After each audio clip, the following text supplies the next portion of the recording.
Style Ladouche stuff. All right, we're rolling. Oh, we're rolling. I'm on here with Mr. Ben Berry. We're trying a new technical solution. Hopefully it's working. Ben, our soon to be former Area 6 director. What's going on with that? Uh, so basically, just life keeps getting busy. So I put my name in to run in the fall of 2022. So 2.5 years ago, almost 3 years.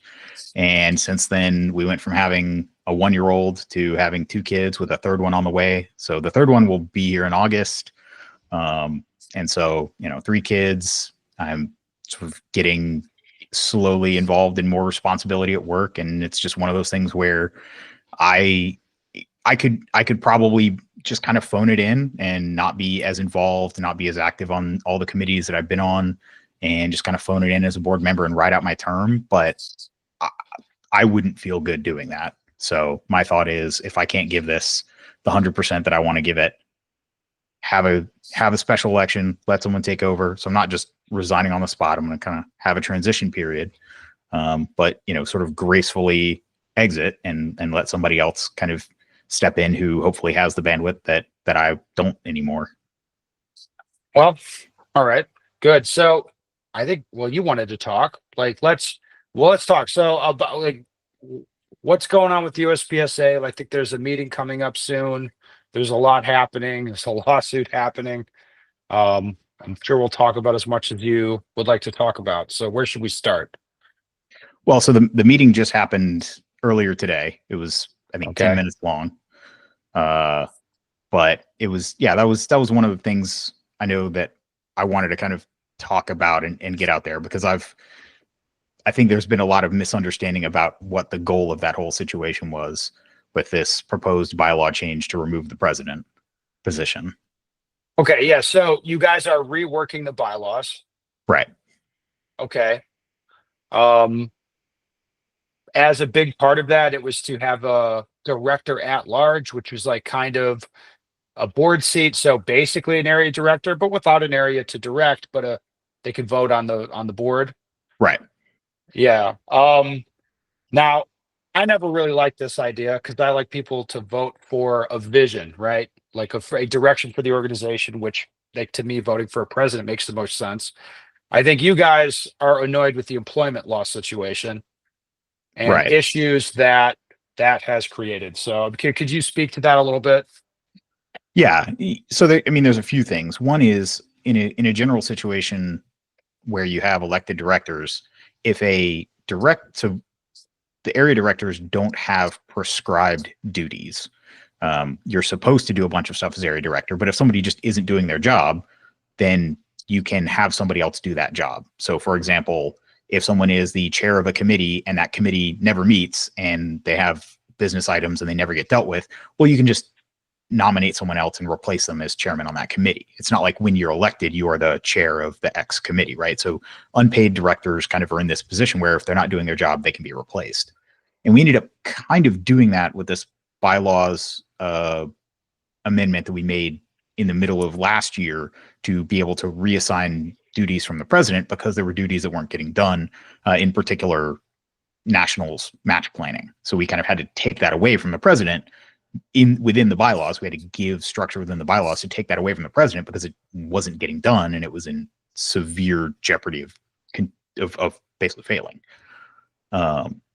And so, All right, this was the whole Yemen situation. I mean, I don't know what all right. you are supposed to say about that, but I mean, it was a lot happening last year. If you're looking at the bylaws changes and then what the president was doing, and then it was what was it like stuff being submitted to be on the agenda, then he didn't put it on the agenda. That kind of Well, yeah, that happened with yeah. with that bylaws change specifically. But so there's that kind of aspect of, you have someone elected, but if they're in a position where they're, not following through on a responsibility, what's your recourse? And then there is also the employment side of things, which is just that basically as a company that employs somebody and pays somebody, if they're not doing their job, well, then how do you manage that, right? And so you get into this kind of sticky situation. And so the board kind of agreed as we were looking at revamping the bylaws, have a clear distinction between people who are employees that are hired and fired based on their qualifications and their job performance, and unpaid volunteer directors who have oversight of the organization. But at the end of the day, if they're not doing their job, it doesn't impede anyone else's work, so to speak. Like if you just don't show up to meetings, then you don't get to vote on things, right? Simply being inactive as a director, we can work around that. Whereas when someone has specific duties and they aren't getting done, we had no way to work around that. All right. So what if the people want like a representative, like a president that is like a strong president that steers the organization, but then there's these other issues? What do you, how is that going to get dealt with? Or are you guys going to like, you're going to just talk about that different, you know what I mean? Like where do you see that headed? Honestly, I think that is one of those questions that we didn't have time to grapple with as we were trying to fast track this bylaws rewrite at John Burt's urging early in the year, right? He wanted us to have this draft passed at the January meeting. And then when we didn't pass it at the January meeting and we spent 8 hours in Florida revising that, the bylaws instead of setting our strategic vision, right? People say, you guys don't have a vision. Well, we spent Saturday, all day Saturday, which was our full day. We spent that rewriting the bylaws instead of coming up with strategic vision and all that. So this is one of those topics that I don't think we ever really got to discuss, got to really get strong member feedback on, because I am with you. I think there is this issue of lack of vision. You have kind of 9 people all pulling in different directions, and it can be very incoherent. Or some of them not pulling at all, right? But if there was someone like pulling, like leading, and they were steering it some direction, they could get on board with that, right? Right. I mean, that's just the way some of the personalities are on the board, as far as I can kind of read it. Yeah, I think, yeah, they're definitely the guys, and we'll come back to this with this bylaws amendment that I drafted and then withdrew at the meeting today. But they're definitely the guys on the board that kind of initiate things, and then they're the guys that kind of feedback, and and then they're the guys that do just kind of show up and vote at the meetings. Mhm. And there's always going to be, I think, those kind of 3 classes of folks, and that's just inherent to the job, I think. But no, I mean, I'm with you, and I think that's a discussion we should have. Should there be a paid president who is hired based on qualifications, and basically, the managing director runs the business, the CEO, or there's some other, right? Like something, right? It doesn't have to be, right? You know what I mean? It doesn't have to be like the way but like somehow, some way, there should be a mechanism, I think. Well, I guess the question is, unless that person is delegated with specific powers, how are they any different from, a sort of average area director? Well, no, I mean, I'm thinking like even differently. It wouldn't have to be even like the election of an individual. I mean, there's other mechanisms for doing it, like a strong survey. I'm just spitballing, right? I'm just saying, No, like, it doesn't, like if you had in the bylaws, like, hey, we do this surveys at this times, and then we have to act based on, taking the temperature of certain things. Like, it's just like some mechanism to like have the members thrive, like something, as opposed to just be like right now, it feels a little bit rudderless.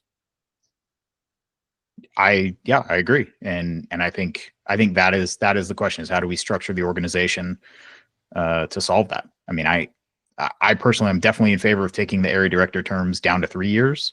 I think it would even be interesting if they were even shorter, right? So if someone's not doing the job, then cycle them out, let someone else try. A 2-year term would be interesting. There's certainly, I think all the board positions at my gun club are reelected annually. Now, a lot of them run unopposed. So I think the rudderlessness is a real problem. I don't know that a half-time elected president is the solution, but I agree that that's a problem we need to address. And that's one of those conversations that we're not having, because we're basically in this like, all right, let's ram these bylaws through as quick as we can kind of mindset.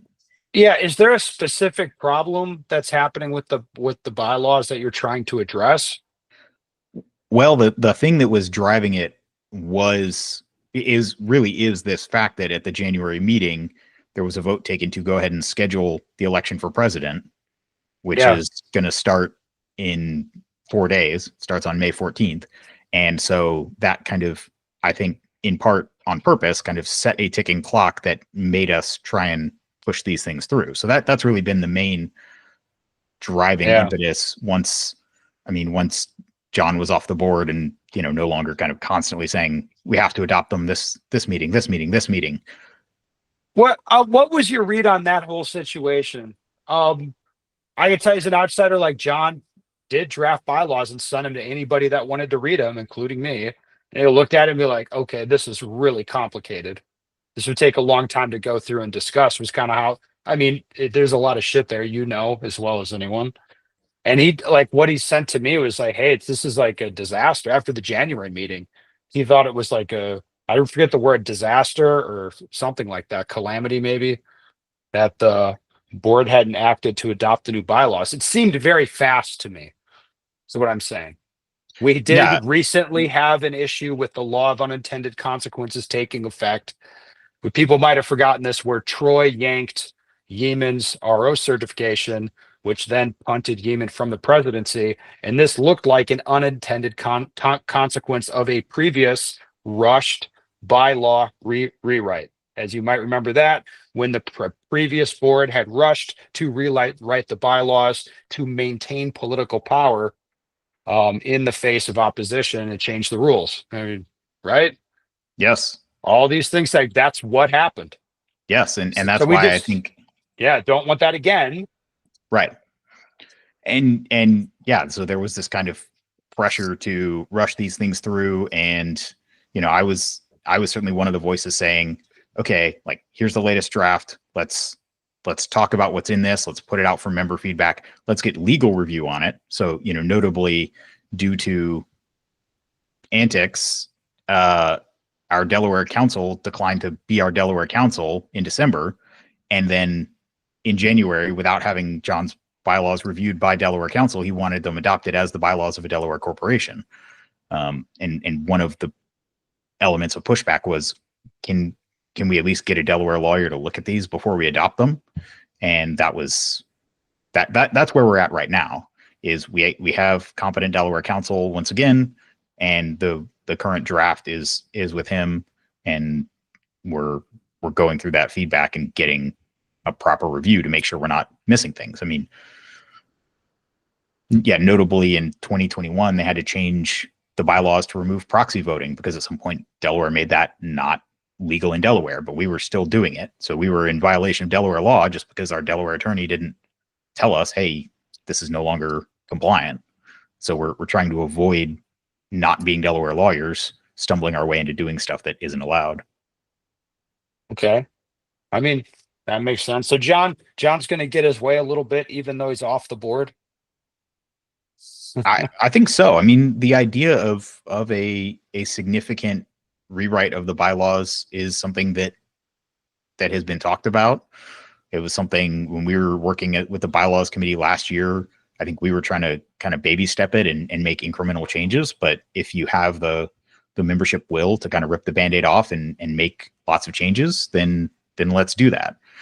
By my nature, I'm an incremental change kind of guy, but this is kind of the hand that we're dealt. We've told the members that we're going to go through with this rewrite. And I think with proper time, I think it will make the organization better. So yeah, if you want to put it on one person, that's one way to look at it. But I think in the end, it is the collective. It is in the collective interest of the board. Well, no, I'm not necessarily giving John credit for it solely, but he pushed it a lot. He didn't get his way on what is his other big initiative? Was the trans shooters committee, or I don't know where that landed, but that was the other big initiative he had, wasn't it? Yeah, that one. There is a committee that has been impaneled. I think originally it was meant to sort of analyze the reasons that female shooters we don't see more women in the sport. And then he kind of, that was the idea. Oh, I see. I did not know that detail. But then kind of at the 11th hour, he kind of added this element of, the committee should be made up of 10 women and trans people. And that, when you have women who feel like they're basically having men in skirts replace them and take their trophies, then also saying that, trans people should be on this committee and tell the women why they don't want to shoot in the sport, that rang pretty hollow. And by the time the motion actually made it on the agenda, it had been changed, but that was what he put in that got published. And then there was that week between when that was published and the meeting happened where. Oh yeah, he got hammered on that. I Yeah. mean, that's not a shock. It's like shooting sports organization in 2025. You know what I mean? It's not, wasn't smart politics, to be honest. And he also had the view of, not to put words in his mouth, but that basically we should try and figure out the level at which it becomes a competitive advantage. So doing some kind of blood testing, like this is, the Olympics or something. And that basically, there is some level where you can, and that just rubbed a lot of people the wrong way. But, at the end of the day, it is what it is. I mean, as far as its effect, it's not a huge issue in terms of how many, this doesn't affect that many people in USPSA, but so it gets people wound up. it is regional. It is a more regional thing. So some parts of the country, it's more prevalent than others. But I think it is something, it's a question we should address and we are addressing within the Rules Committee. All right. Okay. What else is going on that's interesting? Well, so the meeting today, right, Yes, was about this bylaws change. And again, this is all in the context of this president election starting on the 14th, so 4 days from now. And basically the idea was, let's clarify what this election is about, right? So are we going to have a director at large? Are we not? Are we going to have the election for a position that's going to change during the election? And I looked at this and thought, okay, let's just revise the existing bylaws, take out the president thing, and then that gives us kind of the room to discuss in the new bylaws. Are we going to replace it with the director at large? Are we not? What's going to be there? But it basically gets the ticking clock situation of, we have to pay a firm to run an election. People are expecting to get ballots. It kind of takes that ticking clock off the bylaws. That was my very tactical short-term kind of view. What happened is we followed the process. We put out the proposal for member feedback, and the member feedback was, hey, why are you taking away one of my 2 votes on members of the board? Used to be I got to vote on my area director and the president. Now I go from having 2 votes to 1. That was kind of the overwhelming feedback, and they were right. And so today what? I mean, it's a fair point, I guess. I mean, when you put it that way, it's Yeah, I mean, and I think, there are other issues with the aspects of local versus nationwide elections, but no, it was a good point. It was not something, I was looking at this in a very sort of tactical, short-term Band-Aid way, but people were looking at this as a power grab, and that was never the intent. That was never the point. And so we had scheduled this meeting to happen before the election started, and we had the meeting, but it was basically, the contents of the meeting was to withdraw that motion and then give notice that the plan is at the May 19th meeting to just have a targeted amendment to pull the bylaws change forward around switching from director to president at large. So basically, we're going to have the election. The candidates, will vote. Members will vote for the candidates, but it will be an unpaid director position. You won't be an employee of USPSA, but in most other respects, it'll stay the same. okay. So wait, but you've already got candidates, right? Yes. Yeah. The election starts in 4 days. Right, but then, so they were expecting like a paid position, but that won't happen. So when the election was announced, so first of all, this is why I was one of the 2 no votes on scheduling this president election in January. I thought it was a bad idea scheduling an election for a position we knew was going to be in flux. Yeah. I wish we had not scheduled this election, but that ship sailed. there was notice given that the intent was if/when the new bylaws passed, the president election would be converted to an election for director at large, which I think, based on all the drafts, every draft that we've put out, that has been an unpaid volunteer position. Yeah, So you guys have telegraphed this. I mean, this part's not a surprise, but it's just like, okay. yeah, Sorry, go on. but no, I'm with you. My approach would be, all right, we're screwing with the position. Let's, go Yeah, back to zero. There might be someone who was interested in running if it is a volunteer position, not a job. So there are people who might be interested in the position, but they didn't get a chance to run because they didn't know, or vice versa. There or might vice be versa. a homie that like needs the paycheck, and it's like, oh, no paycheck, Holmes, and it's like, well, that could be a problem. Yeah, I mean, in that case, if either of the two candidates are elected and that's their verdict, then I guess they resign or they refuse to accept, and then we do run yet another special election. So Awesome. Yeah, it's a mess. I sincerely wish, and I think if we could go back to January and kind of see what was coming, I think that vote would probably go differently now. But But I mean, what do you mean they knew what was coming? I don't think they thought through those steps.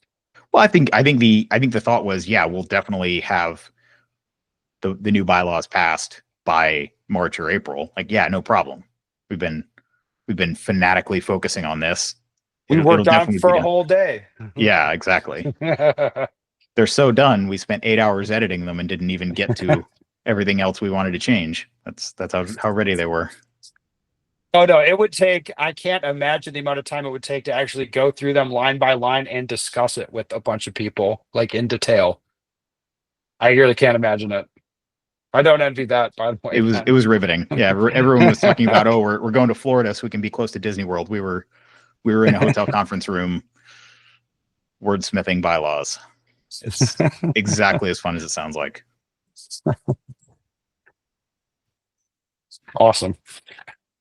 All right. So you anticipate that this will be done, what, in a week, you said? Like another meeting? So yeah, so the regularly scheduled May meeting is on the 19th. Okay. That's when when we'll vote on this next package. But again, it'll be put out for member comment, and if we get strong member pushback, then we'll recalibrate again. But okay. Well, I have to say, I'm glad you guys fucking listened. That's a bit. yes.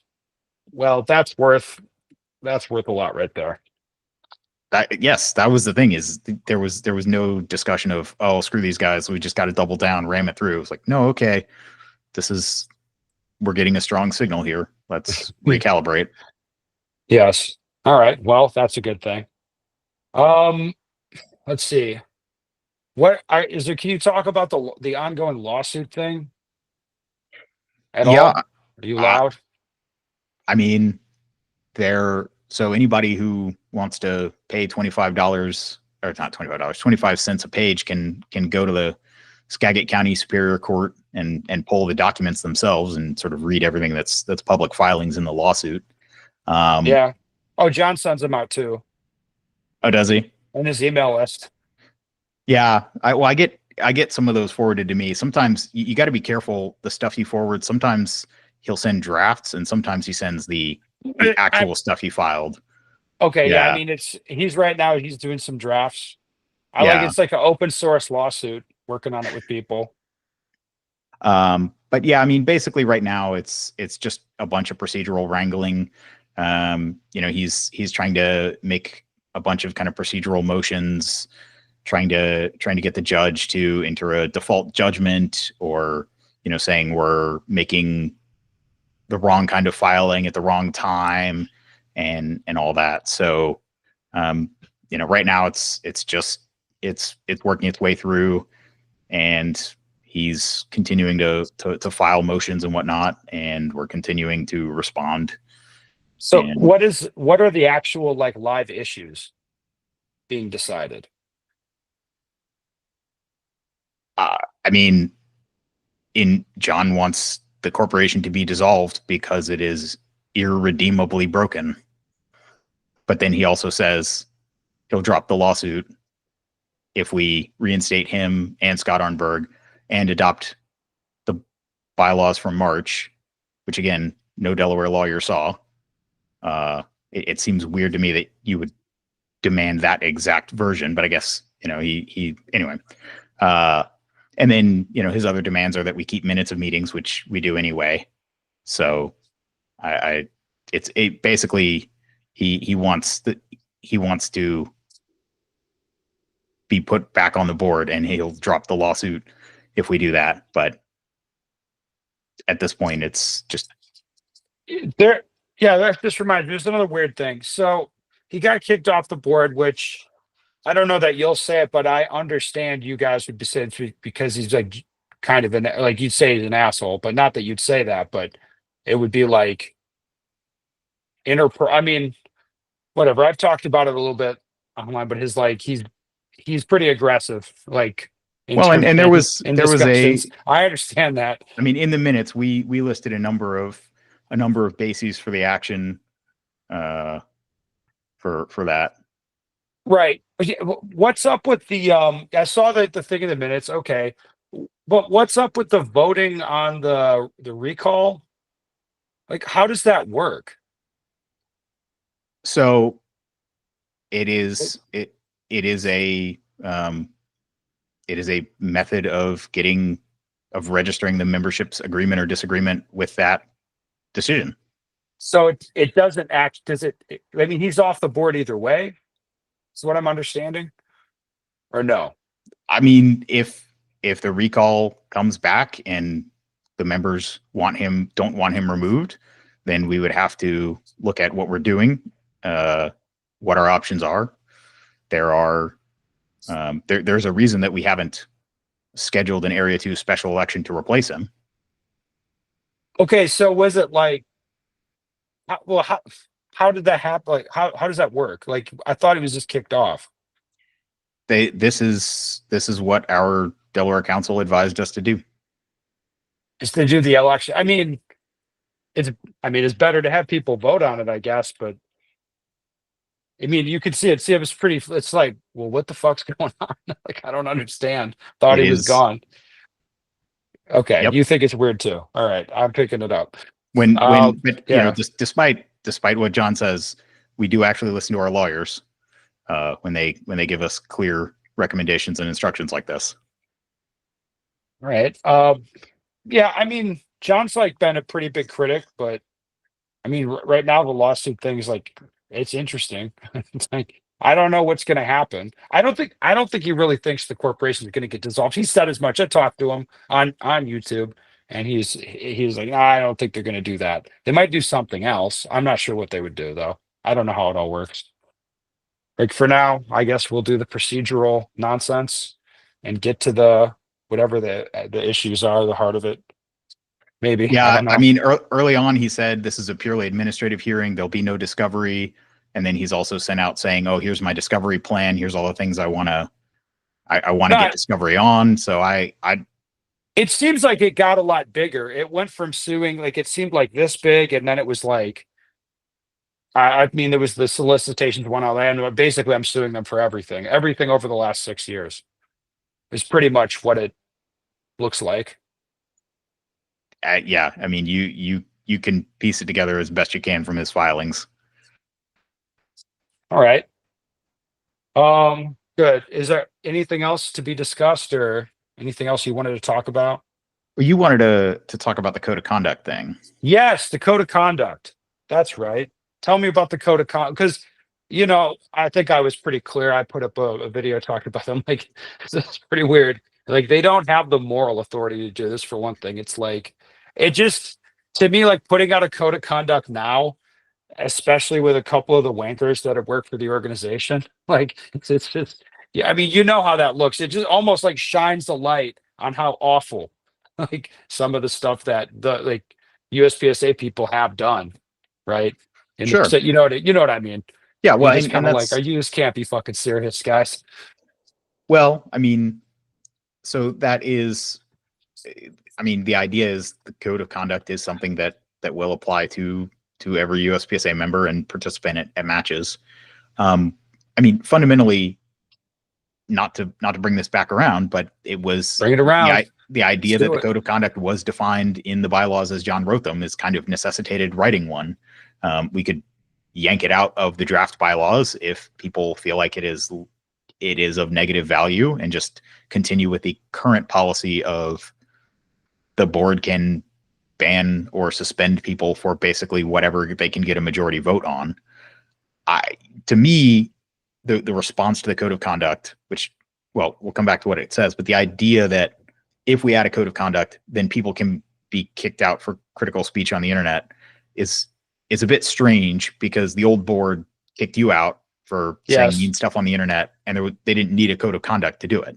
So No, if we they don't said add the I code was of just conduct, bringing discredit to the corporation. I mean, it's some bullshit. It was political, right? right? But of course, you could look at this code of conduct and be like, well, they're doing this because it's, I mean, in the future, like whoever you guys kick out or whatever, it'd be like, well, people might make that accusation. Right. But Or they might not. It might be somebody that had most of the people you guys kick out, like have it coming. And that's sort of where the definitions came from. Is these are the things when the discipline committee is looking at somebody, okay, let's analyze it in this framework. Which one of these things did they do? Did they alter their scores in an unsportsmanlike way? Did they, physically confront somebody and get into a fist fight on the range, right? Like it's, that's the idea of the code of conduct is it's basically laying out these things that if you do them could get you kicked out. And if you look at it, most of the speech related stuff is threats, harassment. It's not just saying mean stuff on the internet. And again, the idea that right now, anybody, if the board can get a majority, they can punt anybody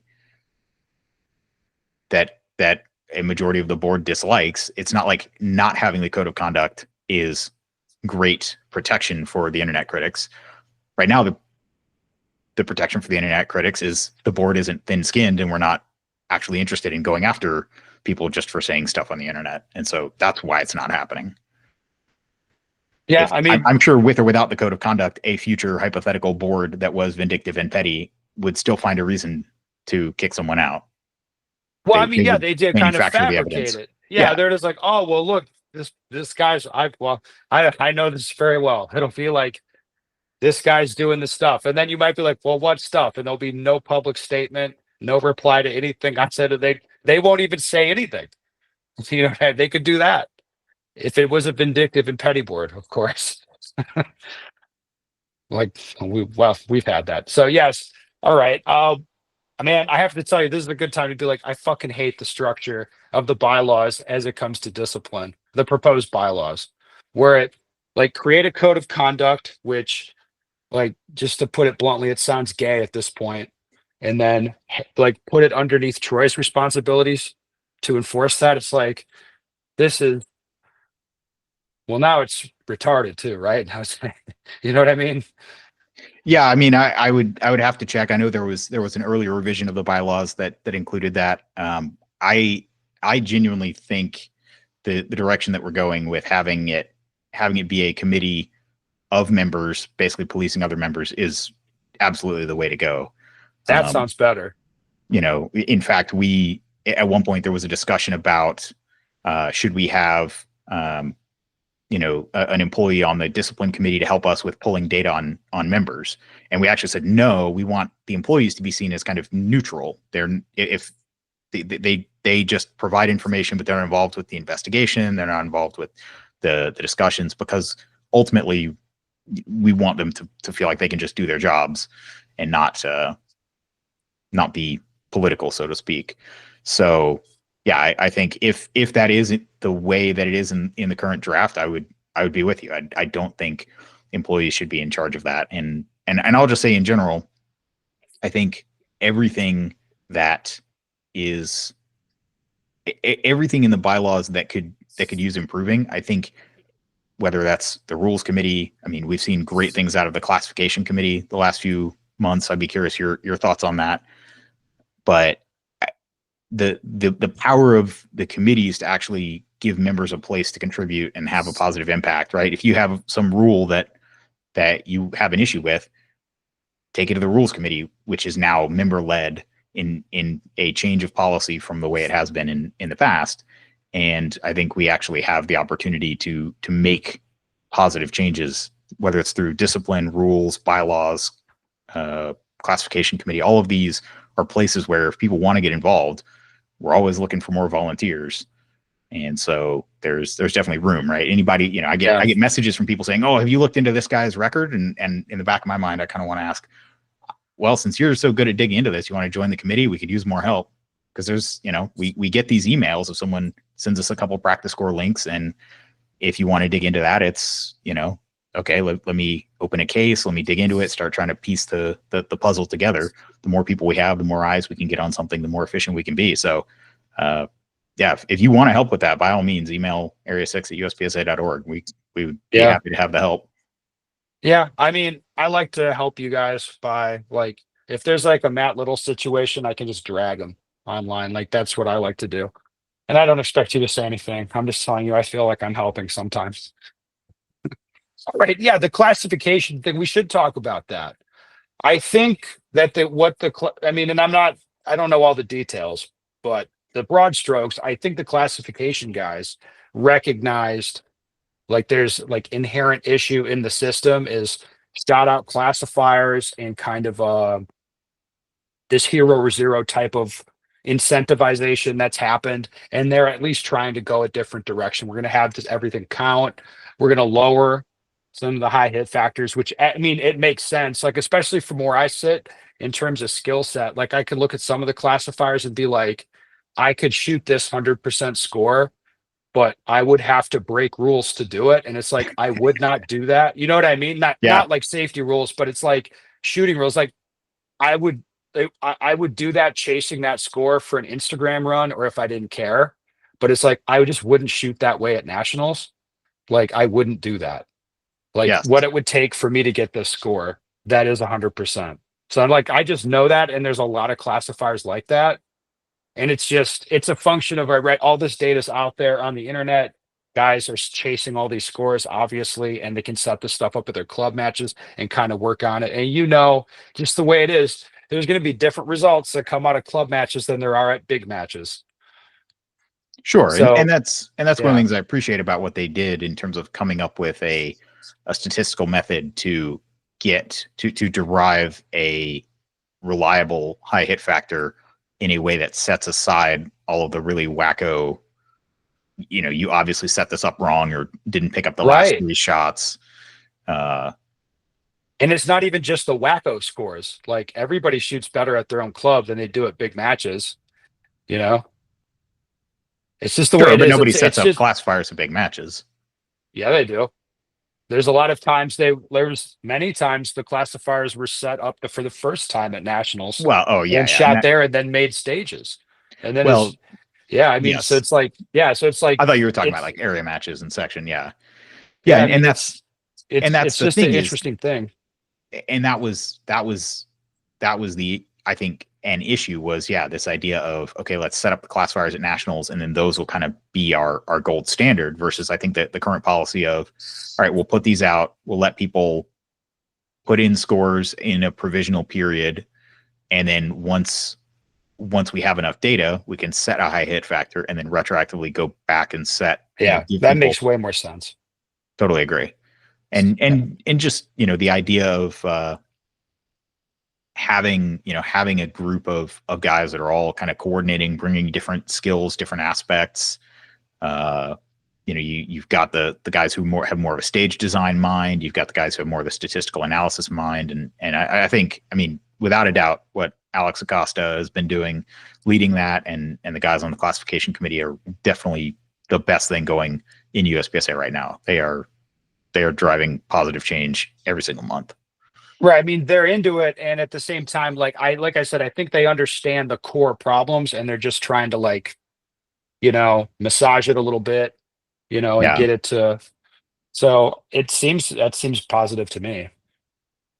100%. Yeah. And that's, I wish we had the same level of sort of enthusiasm and involvement on from members on all the committees. And I think, you know, if we can get there, where we've got that kind of engagement and sort of daily activity on whether it's rules, rules and discipline are really, I think, the two that, right now, because I'm involved with both of those, and it's always there's always kind of a little more interest in, okay, how can we get a few more hands figuring out some options for this rule proposal or that kind of thing, or with discipline digging into cases. Mm-hmm. But Alex has definitely set the example to be followed with that. Well, Ben, I have to say thank you. It was a very good conversation. And what should we be watching for in the future for you for USPSA? I mean, I think the goal is to kind of get back to the normal routine of addressing the issues, right? So whether that's rules changes, putting together a package of rules to be voted on, just keeping the sport fresh without kind of arbitrarily changing it. You Yeah, want to say something about the rules? yeah, it's good to have a system. Yeah, well, and resolving some of these weird contradictions. It's one of those where right now, I mean, like my favorite is if you buy a Glock 17L, you can't shoot it in carry optics, but if you take the 17L slide and slap it on a 17 frame, you can shoot that. Yeah, that makes Because the sense. 17 is on the production gun list. Things, that's stuff like that. But get to the bottom of some of the classification issues. Continue kind of developing the discipline committee. Get the bylaws to a place where we've kind of given them due circumspection. Members have had an opportunity to comment and give feedback and incorporate those. Legal review. Kind of get back to business as normal. I mean, there will be, assuming that everything, John stays off the board, there'll be 4 elections this year. So the normally scheduled Area 1 and Area 3 elections, as well as a special election for Area 2, and then the Area 6 special election to replace me for the remainder of the term. So Yeah. there's a lot of opportunity. I will say the other thing we had to do at the meeting tonight was extend the deadline for filing a petition to run for Area 1 because Nobody signed up. Nobody ran. I guess it's kind of this game of chicken where everybody figured someone else would do it, and so we're saying, all right, nobody did it. Now, who's going to put their name forward? So, if only one person puts their name in, they win by default. If 2 people put their name in, then we have an election. Obviously, 3 or more, then it goes to a runoff. But yeah, if you know someone in Area 1 or any other area that I just mentioned, Area 3 is closed and Area 6 is the petition period should be just starting. And I'll say that too. I mean, if anybody is considering running for Area 6 and wants to kind of understand the job a little bit more, reach out to me. I'm happy to talk about it, kind of the ups and the downs. It's definitely not something where I'm trying to punch out because, things are about to get really bad or, I'm afraid of a lawsuit or anything. It really was just looking at the calendar and saying, man, I'm going to have a 3rd kid here in August and it's going to take better part of 6 months if this special election goes to a runoff. So let's kind of get the ball rolling. But if there's no runoff, I'll be here through September. If there's a runoff, I'll be here through Thanksgiving. So, I'm definitely not, I could resign today, but I'm not because that's not the goal. It's about setting up a organized transfer. I want to transfer over the assets that Area 6 has, all the tablets and commander timers and all that. So, and also the knowledge transfer, that kind of thing. But yeah, if anybody is interested or thinking about it, I'm happy to say as much as I can about it. All right. Well, yeah. Yeah, thank you, Ben. Like this is I think this will be good. I'll be curious to see the comments on this. Oh, one other thing. Oh, you didn't watch it, but I was going to be curious to see if you saw the comments on the last interview I had with John Burt, but you didn't. You told me you didn't watch it, so sad. That's okay. Well, I mean, what was your read on it? Again, it was just like I talked to John about that, and it's just like it's just like the picture doesn't really make sense. Like I understand what he's doing. He seems like mad and he like wants it's like let me put it this way. I get the feeling, and it's just a feeling. Talking to him, it's like I feel like the lawsuit was an inevitability. Like a lawsuit for some reason, sometime, it feels inevitable to me. Like I can't like in retrospect, I can't see it having gone a different way. There were certainly people back in December saying that that was the case, and I wanted it to not be true, but Well, I asked I John can't. about that. I did. I asked him again on YouTube, and he's like, "Well, I don't intend to sue them." But the intonation, I was just like, "Oh no, I wonder Yeah, if you're going to sue him." I mean, the good news is, eh, luckily we our finances are very healthy. USPSA is doing well. We're above budget on revenue. Activities are up 20% year over year from last year, which I understand. Last year, this time of year was the height of the protest, so that's not a fair comparison. But we budgeted for 25 based on an exact flat line projection from 24, so we're above budget on revenue. We're at or below budget on expenses. So I mean, as much as I hate to spend money on lawyers, we have the money to do it. I would much rather be spending the money on helping the world shoot teams get to the world shoot, or making nationals better, or having better services for clubs. I mean, all of these are things that I wish we were spending our attention and money on, but for as long as the lawsuit's going, it'll be a drain on attention and money, unfortunately. Do you see anything good coming out of the lawsuit? I know it's kind of a weird question, but I thought about that too. I mean, if there are legitimate legal issues that we need to address, then yeah, let's fix them.